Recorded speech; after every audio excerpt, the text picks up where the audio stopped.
الله أكبر الله أكبر لا إله إلا الله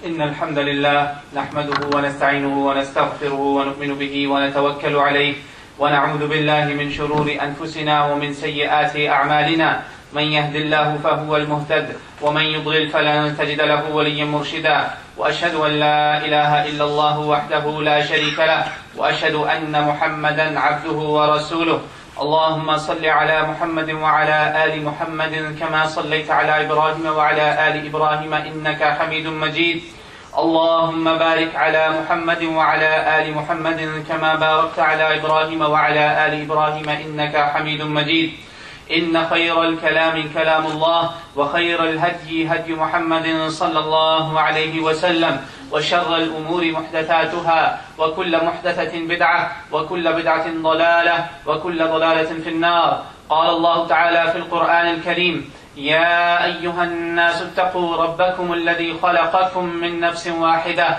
وخلق منها زوجها وبث منهما رجالا كثيرا ونساء واتقوا الله الذي تساءلون به والأرحام إن الله كان عليكم رقيبا أما بعد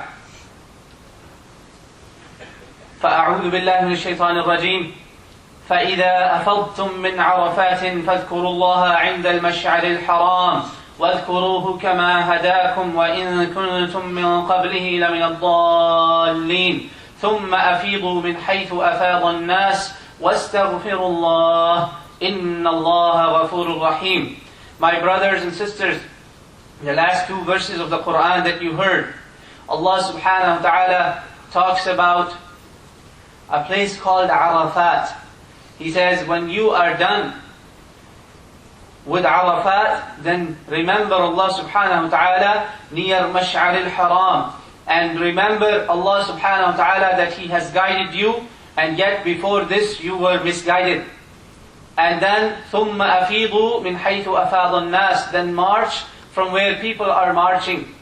And ask Allah subhanahu wa ta'ala for forgiveness. And Allah subhanahu wa ta'ala is forgiving, most forgiving and merciful. My brothers and sisters, we are approaching a day that's a very important day in the whole year. And when we are approaching this day, and we have many people who are actually right now marching toward this place for a noble act which is required only once in a lifetime. But many go there again and again and again to earn the pleasure of Allah subhanahu wa ta'ala. And they're all chanting these beautiful words like a song of Hajj. They're saying, Labbayk Allahumma Labbayk, Labbayk la sharika laka Labbayk, innal hamda wan ni'mata laka wal mulk la sharika lak. They will keep on saying this loud. And this is when Rasulullah sallallahu alaihi wasallam, I'm recapping what we heard before, what I had said before also. Rasulullah sallallahu alaihi wasallam told the Sahaba that Jibreel has come and said that right now Allah subhanahu wa ta'ala wants you to say it out loud. Because everything that is on your right, that is on your left, that is in the front, that is behind or above is saying the same kalima. They're all saying the same thing. The plants, the birds, the rocks, the inanimate objects that we think they have no life, they are saying this. Labbayk Allahumma Labbayk, Labbayk la sharika laka Labbayk, innal hamda wan ni'mata laka wal mulk la sharika lak. In the valley of Arafat, in the valley of Muzdalifah, in the valley of Mina, all the way when they reach the Jamarat Uqaba on the 10th, this is when they will stop their Talbiyyah. This is the place to stop. Someone was saying in the valley of Muzdalifah And another man saw him, he said, is this man crazy? Why is he saying in Muzdalifah the Talbiyyah of Hajj?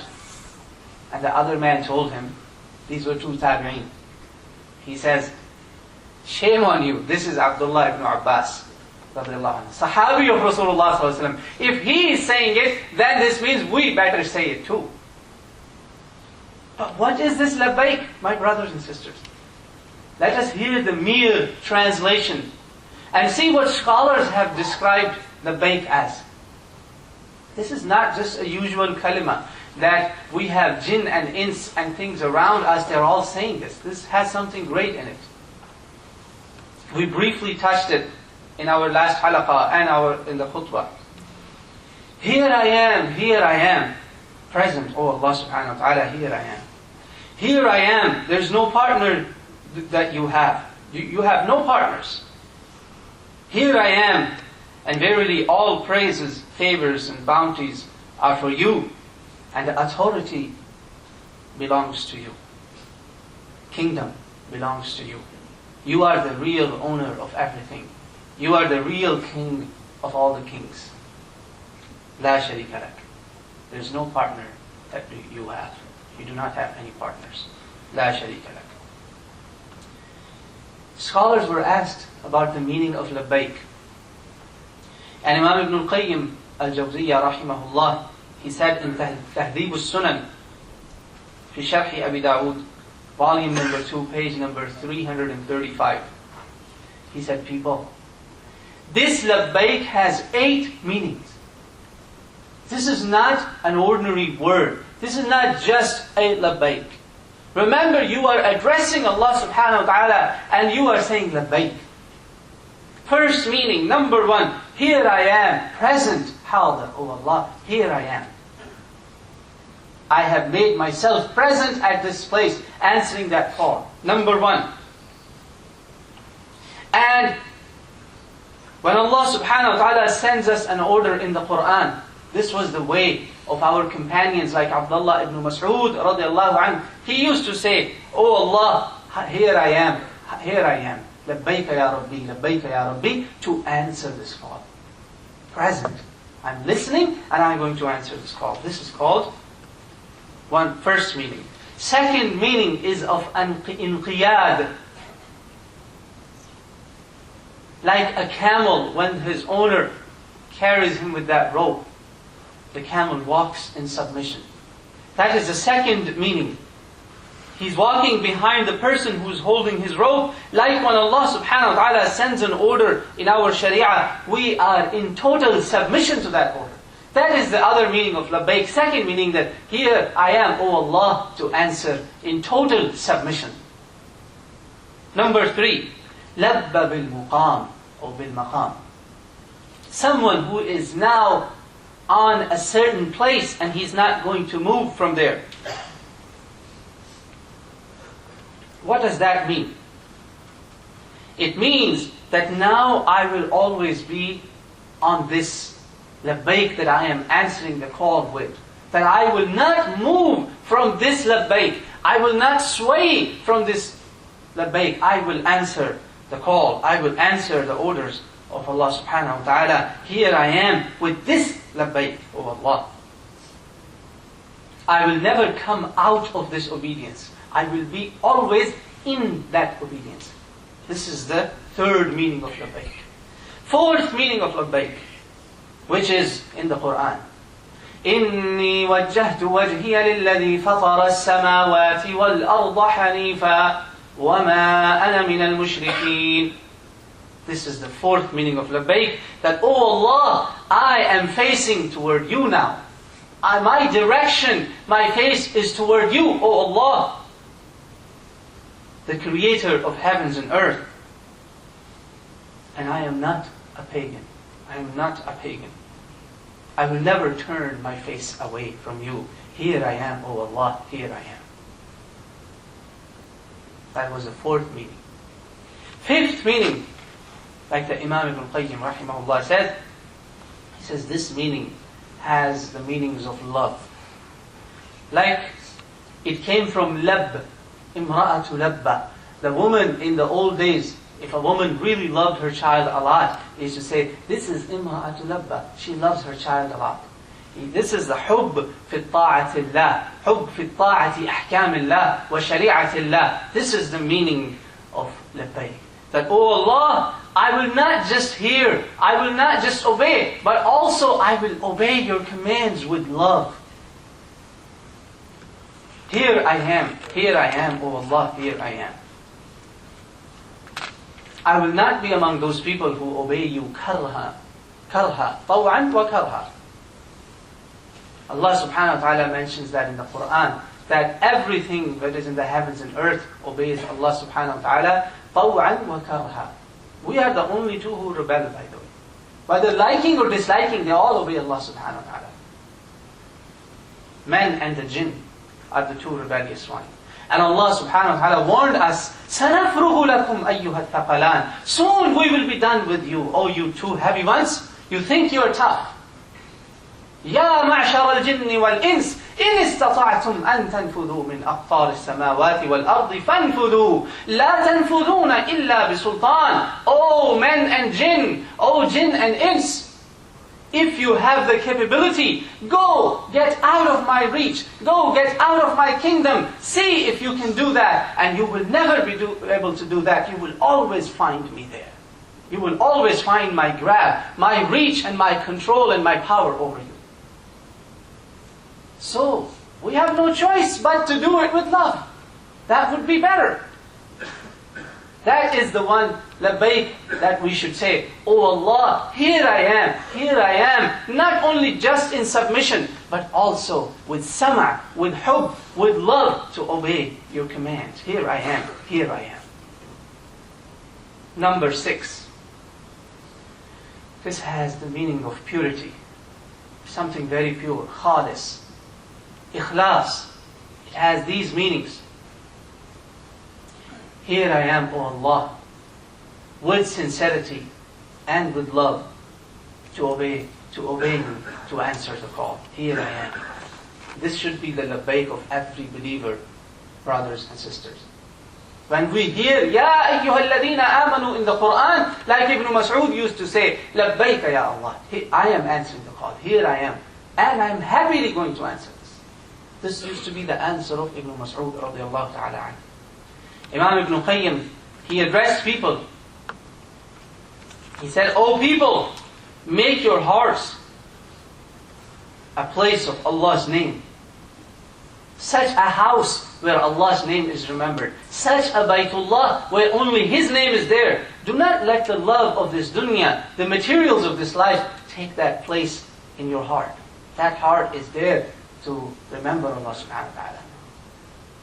أَلَا بِذِكْرِ اللَّهِ تَطْمَئِنُّ الْقُلُوبِ. Here I am, O Allah subhanahu wa ta'ala, to answer your call with love, with ikhlas, with ihsan. Hubb, ikhlas, ihsan. This is the 6th meaning of Labbayk. 7th meaning of Labbayk is inshirahu sadr. My chest is open, my heart is open.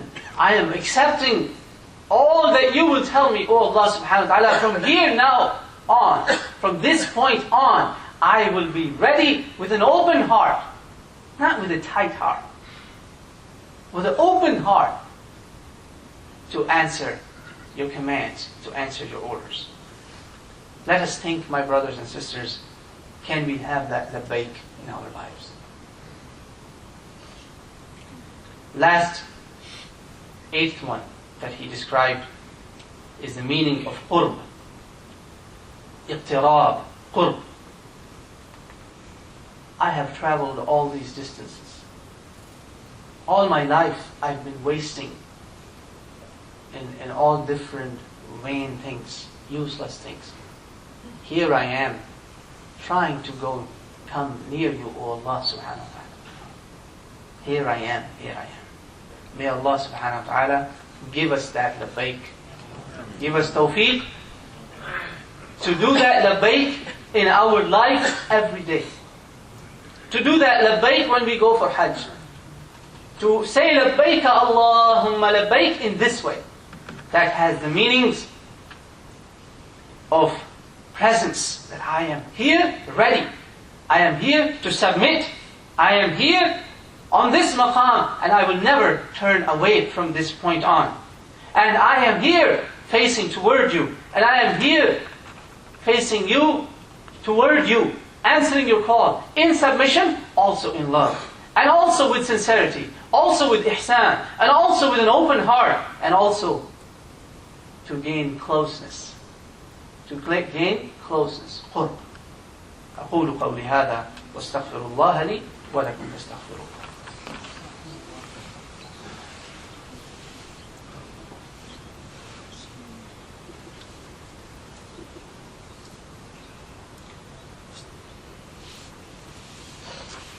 الحمد لله والصلاة والسلام على رسول الله أما بعد. My brothers and sisters, if we understand our deen and try to implement it in our lives will be reshaped. We will have a rebirth. This is the objective of Hajj. That if someone failed to do that during his life, let him go there and renew his iman, renew his oath, renew his aqd, renew his mithaq, his covenant with Allah subhanahu wa ta'ala, and then start as a newborn man.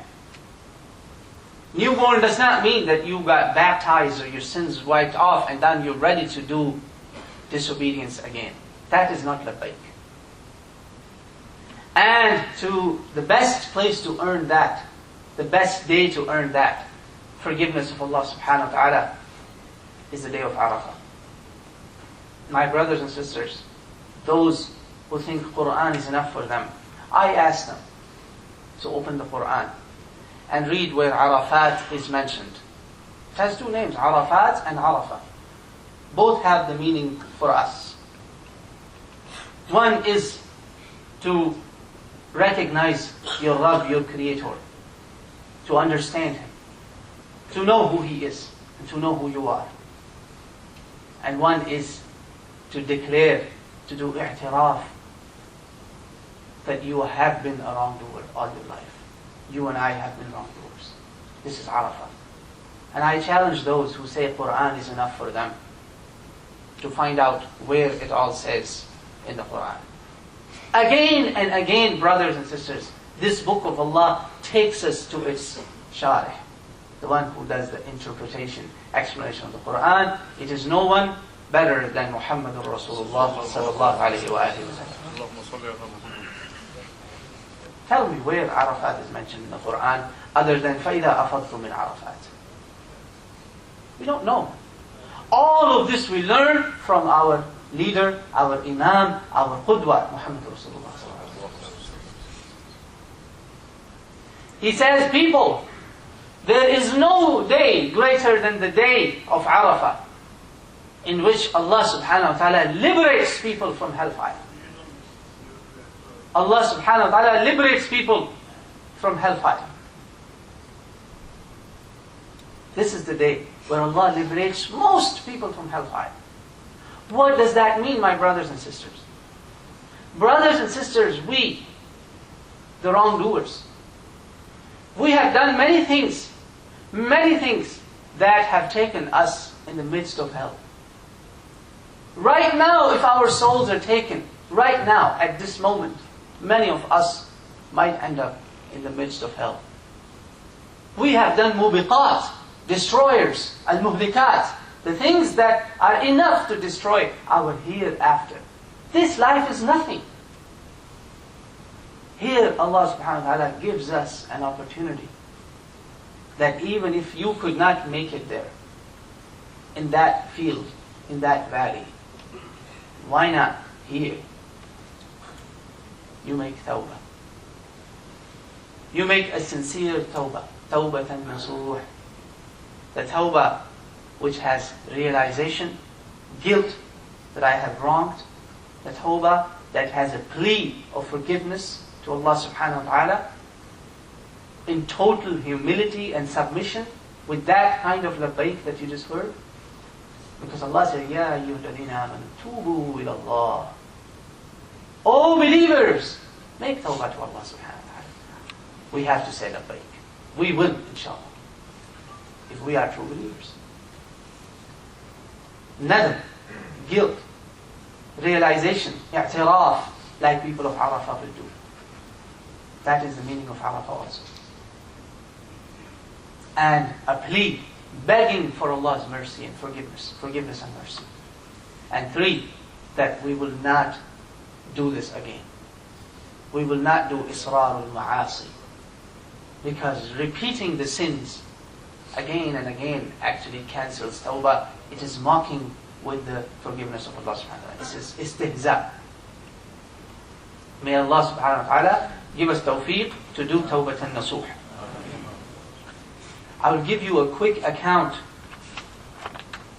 of a man. I shared his story. I have many people's examples who made tawbah this day.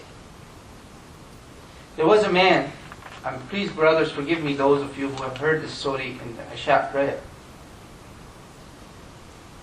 This story is related to the verse of the Quran that a hafiz of the Quran was reciting in a caravan. He joined a caravan, but he said, I am very poor, I don't have means of traveling, can you let me go with you? And this little bit, this is what I have. He said, okay, here we go. These caravans used to get robbed all the time in the outskirts of Baghdad, the Muslim lands. And their chief robber was Fudayl ibn Iyad. And he was so notorious in this that a lot of time caravans would have a bounty for him already. When he comes and says, here you go, this is your share, please leave us alone. People, the rich of the town, would be scared of this man. And rightly so, this caravan gets attacked by the highway robbers with Fudayl. And when they were going to search this caravan, this hafiz of the Quran was reciting the Quran. And he was on this verse of Surah Al-Hadid. أَلَمْ يَأْنِ لِلَّذِينَ آمَنُوا أَن تَخْشَعَ قُلُوبُهُمْ لِذِكْرِ اللَّهِ وَمَا نَزَلَ مِنَ الْحَقِّ. Isn't this time for the believers that their hearts may tremble with the remembrance of Allah subhanahu wa ta'ala and upon what Allah has sent as truth, with haqq, from the truth, min al-haqq. Do not be like the people, those people of the book who delayed this, who did not make tawbah to Allah subhanahu wa ta'ala, who did not come back to Allah subhanahu wa ta'ala, and then they kept delaying it until their hearts became hard. And many of them are rebellious. They're evildoers, they're evil people who did that. Fudayl heard this and he dropped his sword. He says, O reciter of the Quran, O Qari of the Quran, this is my time. My time has come. And he told his people, you want to do this, keep doing this, but I have made tawbah. That's it. He made tawbah on this young man's hand.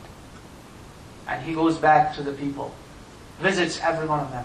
He said, this is the way of tawbah. I'm giving you as an example. What is Arafah for us? How we make tawbah. He said, people, this is what all I have from the stuff that I robbed from you. But I don't have all of it. I've spent many of those things. I'll give you all of this. I will be your slave. I will work for you. Please forgive me. Then sooner he intended to go for Hajj. That is why I'm mentioning this story here again. So those of you who already know this, forgive me. Maybe this tadhkirah might renew our iman again. Many times we've heard things, but sometimes we forget. A lot of people told him, Fudayl, we never thought that a man like you will come back to Allah. Go, we forgive you. Go for Hajj. And the way this man started making his Hajj, after every few steps, he would stop and he would pray 2 rak'ah. Walking. And ask Allah for tawbah. Ask Allah for tawbah.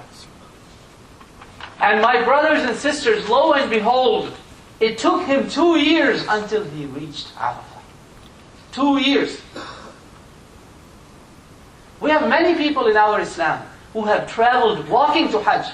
Some people make fun of them. And 2 famous names. One is Sufyan ibn Thawri and one is Imam Hassan. Hassan, the grandson of Rasulullah, Sibtu Rasul. Allah mentions the walking first. Sufyan said, people, If I had something in my nose with a rope, like you put it in a camel's, you put it here, and you drag me on the ground like a criminal to the valleys of Hajj, to the house of Allah subhanahu wa ta'ala, still it would not be enough. I am a criminal to Allah. I have done so much wrong, and you think I would be coming with arrogance on lies? That is why I walked to Hajj. So Hudayl walked, and when he reached Arafah, my brothers and sisters, when he reached Arafah, people saw Hudayl. This man who has done so much to correct his affair and to make his Taubah. Subhanallah, when he reached there, all day he's standing and he's crying. People saw Hudayl. He was crying so bad, as if a widow is crying after the loss of her husband, or as if a baby is crying who has become an orphan. A child is crying. And he used to hold his beard and he would look up toward the heavens. He said, "You have countless sins. How would you be forgiven? What evil have you been doing?" And one of them said, "All of these people are so nice except me. How bad I am that I am making this gathering bad." And one of them was not raising his hands in Taubah all day. He was crying. A young man. One of the Tabi'een asked him, "Oh young man, you've been here all day. Ask Allah for forgiveness." He said, "I am so shy. I am so sorry that with what face I am going to lift my hands and ask Allah for forgiveness." And they say, as he lifted his hand, "Oh Allah, forgive me." He said that and he died. His soul was taken. Brothers, that is the day you're going to have in a few days. Can we make that Tawbah? And look at the honor Allah subhanahu wa ta'ala gave to these people. Hudayl came back, and he's one of the scholars of hadith. Scholars narrated, Imam Nisa'i, Abu Dawood, our scholars of hadith have narrated a hadith from this man. He became a great asset to Islam. May Allah subhanahu wa ta'ala give us tawfiq to honor this day, to make sincere tawbah to Allah subhanahu wa ta'ala, and not repeat our sins again. Best dua of this day is actually praising Allah subhanahu wa ta'ala. لا إله إلا الله وحده لا شريك له له الملك وله الحمد وهو على كل شيء قدير. You keep praising Allah subhanahu wa ta'ala, like another hadith Qudsi says, Allah will give you even better than asking. This is a dua, best dua of the day of Arafah. لا إله إلا الله, please memorize this. لا إله إلا الله وحده لا شريك له له الملك وله الحمد وهو على كل شيء قدير. We have a monthly collection. The brother said that we are doing it now during these days, because Allah loves to be worshipped these days, and sadaqah is worship. Maybe you could gain a lot of hasanat. Maybe that $1 you would give would become a barrier between you and I, us and hellfire. Who knows? May Allah subhanahu wa ta'ala give us tawfiq to choose the best people for this masjid. Those who are best for this masjid, best for our deen inshallah, and best for this community. May Allah subhanahu wa ta'ala forgive our shortcomings, give us tawfiq to fast the day of Arafah and forgive all of our sins. Give us tawfiq to make tawbah nasuh. إن الله وملائكته يصلون على النبي يا أيها الذين آمنوا صلوا عليه وسلموا تسليما اللهم صل وسلم على نبينا محمد وعلى آل محمد وبارك وسلم اللهم اغفر لجميع المسلمين والمسلمات الأحياء منهم والأموات أقول قولي هذا واستغفر الله لي ولكم فاستغفروه وأقم الصلاة. الله أكبر الله أكبر أشهد أن لا إله إلا الله أشهد أن محمد رسول الله حي على الصلاة حي على الفلاح قد قامت الصلاة قد قامت الصلاة